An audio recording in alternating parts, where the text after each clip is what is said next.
Brought to you by V-Guard, co-powered by Sensodyne and Vimal. ಬಾಯಲ್ಲಿ ಹೇಳಿ ಕೇಸರಿ. Associate sponsor Ultratech Cement.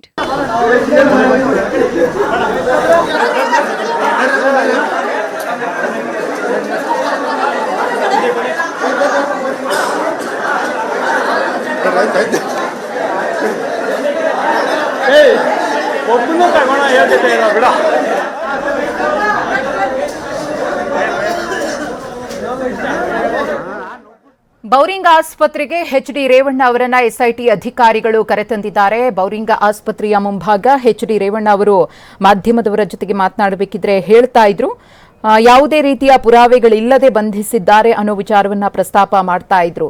ಇನ್ನು ವೈದ್ಯಕೀಯ ತಪಾಸಣೆಯ ನಂತರ ಅವರನ್ನ ನ್ಯಾಯಾಧೀಶರ ಮುಂದೆ ಹಾಜರುಪಡಿಸಲಾಗುತ್ತೆ. ಇದು ಲೈಂಗಿಕ ದೌರ್ಜನ್ಯಕ್ಕೆ ಒಳಪಟ್ಟಂತಹ ಮಹಿಳೆಯ ಕಿಡ್ನಾಪ್ ಪ್ರಕರಣಕ್ಕೆ ಸಂಬಂಧಪಟ್ಟಂತೆ ಎಚ್.ಡಿ. ರೇವಣ್ಣ ಅವರ ಬಂಧನವಾಗಿರುವುದು ಎಸ್ಐಟಿ ಟೀಮ್ನ ಅಧಿಕಾರಿಗಳಿಂದ. ಈಗಾಗಲೇ ಆ ಮಹಿಳೆಯನ್ನ ಕೂಡ ಎಸ್ಐಟಿ ಅಧಿಕಾರಿಗಳು ರಕ್ಷಿಸಿದ್ದಾರೆ. ರಕ್ಷಣೆ ಮಾಡಿ ಮಹಿಳೆ ಇದು ಇನ್ವರ್ಟರ್ ಎಸಿ. ನೀವು ಗ್ಯಾಮ್ಲರ್ ಅಲ್ವಾ? ಗ್ಯಾಮ್ಲರ್ ಜೂಜಾಡ್ತಿರಲ್ವಾ? ನೀವು ಜೂಜಾಡ್ತೀರಾ? ಇಲ್ಲ, ಯಾರು ಏನು ಹೇಳಿದ್ರು ಅಂತ ನೀನು ಎಷ್ಟು ಕಾಸ್ಟ್ಲಿ ಹಾಗೂ ಡೆಲಿಕೇಟ್ ಎಸಿ ತಗೊಂಡು ಸ್ಟೆಬಿಲೈಸರ್ ತಗೊಳ್ಳಿಲ್ಲ ಅಂದ್ರೆ ಇದು ಜೂಜಾಟ ತಾನೇ.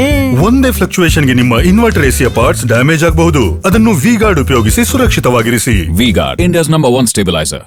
ಸಾಂತ್ವನ ಕೇಂದ್ರದಲ್ಲಿ ಆಕೆಯನ್ನ ಇರಿಸಲಾಗಿದೆ. ಇಲ್ಲಿ ಆಕೆಯ ಹೇಳಿಕೆಯು ಕೂಡ ಬಹುಮುಖ್ಯ ಪಾತ್ರವನ್ನ ವಹಿಸುತ್ತೆ. ಆಕೆ ಏನು ಹೇಳಿಕೆಯನ್ನ ಕೊಡ್ತಾರೆ ಅನ್ನೋದರ ಮೇರೆಗೂ ಕೂಡ ರೇವಣ್ಣ ಅವರ ಭವಿಷ್ಯ ನಿರ್ಧಾರವಾಗಲಿದೆ. ಇನ್ನು ಮತ್ತೊಂದು ಕಡೆ ನ್ಯಾಯಾಧೀಶರ ಮುಂದೆ ಇನ್ನೇನು ಕೆಲವೇ ಹೊತ್ತಿನಲ್ಲಿ, ಅಂದ್ರೆ ಇಲ್ಲಿ ಬೌರಿಂಗ್ ಆಸ್ಪತ್ರೆಯಲ್ಲಿ ವೈದ್ಯಕೀಯ ತಪಾಸಣೆ ಮುಗಿದ ಆದ್ಮೇಲೆ ನ್ಯಾಯಾಧೀಶರ ಮುಂದೆ ಹಾಜರುಪಡಿಸ್ತಾರೆ.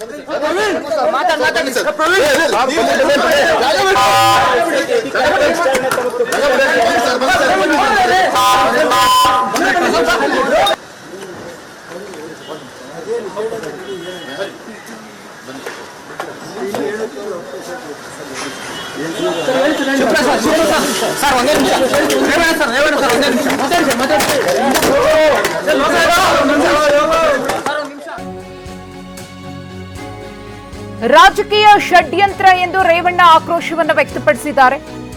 ರಾಜಕೀಯ ಇತಿಹಾಸದಲ್ಲೇ ಇದೊಂದು ದೊಡ್ಡ ಷಡ್ಯಂತ್ರ.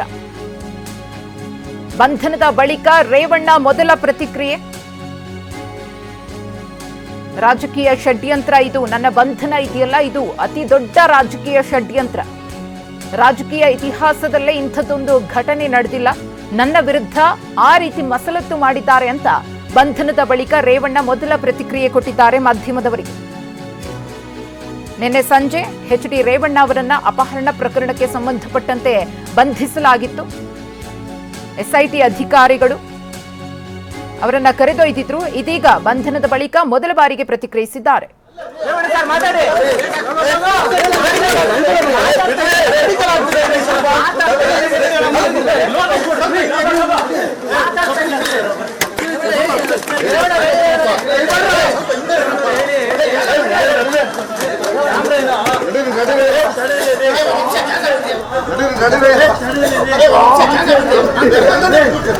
ಸ್ವಲ್ಪ ಹಿಂದೆ ನಡೀರಿ.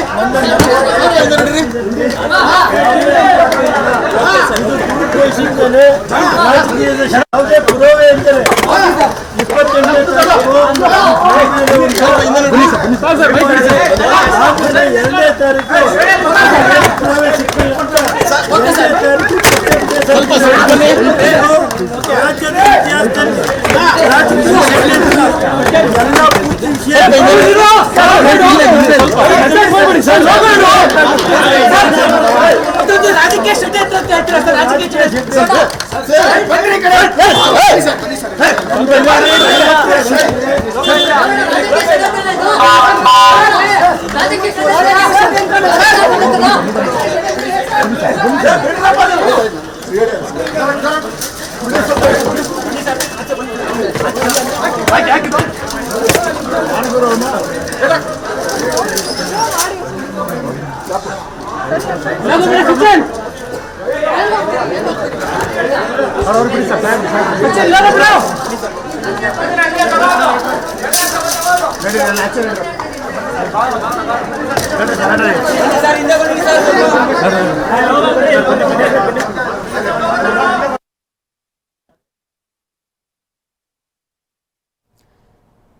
ಬೆಂಗಳೂರಿನ ಬೌರಿಂಗ್ ಆಸ್ಪತ್ರೆಗೆ ಎಚ್.ಡಿ. ರೇವಣ್ಣ ಅವರನ್ನ ಕರೆತರಲಾಗಿದೆ. ವೈದ್ಯಕೀಯ ತಪಾಸಣೆಗೋಸ್ಕರ ಅವರ ಆರೋಗ್ಯದ ಕುರಿತು ಮಾಹಿತಿಯನ್ನ ಪಡಿಬೇಕು. ಕಾನೂನಾತ್ಮಕ ಪ್ರಕ್ರಿಯೆ ಏನಿದೆಯೋ ಅದನ್ನ ಎಸ್ಐಟಿ ಅಧಿಕಾರಿಗಳು ಇಲ್ಲಿ ಫಾಲೋ ಮಾಡ್ತಾ ಇದ್ದಾರೆ. ಗಮನಿಸ್ತಾ ಇದ್ದೀರಿ, ಬೌರಿಂಗ್ ಆಸ್ಪತ್ರೆಯಲ್ಲಿ ರೇವಣ್ಣ.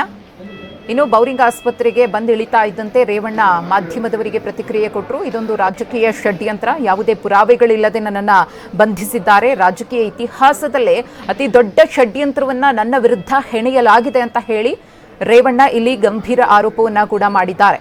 ಇನ್ನು ವೈದ್ಯಕೀಯ ತಪಾಸಣೆಯ ಬಳಿಕ ನ್ಯಾಯಾಧೀಶರ ಮುಂದೆ ಅವರನ್ನು ಹಾಜರುಪಡಿಸಲಾಗುತ್ತೆ. ಇವತ್ತು ಭಾನುವಾರ ಆಗಿರುವುದರಿಂದ ಕೋರ್ಟ್ಗೆ ರಜೆ ಇದೆ. ಮತ್ತೊಂದು ಕಡೆ ಬಂಧಿಸಿದ 24 ಗಂಟೆಯ ಒಳಗಡೆ ನ್ಯಾಯಾಧೀಶರ ಮುಂದೆ ಹಾಜರುಪಡಿಸಬೇಕು.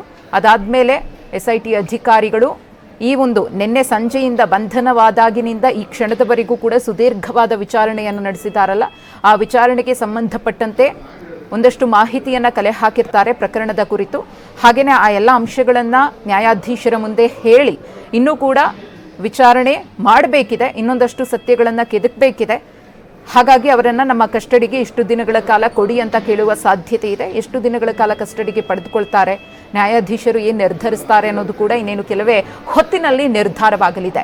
ಸದ್ಯಕ್ಕೆ ಬೌರಿಂಗ್ ಆಸ್ಪತ್ರೆಯಲ್ಲಿ ಎಚ್.ಡಿ. ರೇವಣ್ಣ ಅವರಿಗೆ ವೈದ್ಯಕೀಯ ತಪಾಸಣೆ ನಡೀತಾ ಇದೆ ತಜ್ಞ ವೈದ್ಯರಿಂದ. ಮಹಿಳೆಯನ್ನ ಕಿಡ್ನಾಪ್ ಮಾಡಿದ್ದಾರೆ ಅನ್ನೋ ಪ್ರಕರಣಕ್ಕೆ ಸಂಬಂಧಪಟ್ಟಂತೆ ದಾಖಲಾಗಿರುವ ದೂರಿಗೆ ಇದೀಗ H D. ರೇವಣ್ಣನವರ ಬಂಧನವಾಗಿದೆ. Brought to you by Vigor, co-powered by Sensodyne and Vimal. ಬಾಯಲ್ಲಿ ಹೇಳಿ ಕೇಸರಿ. Associate sponsor UltraTech cement.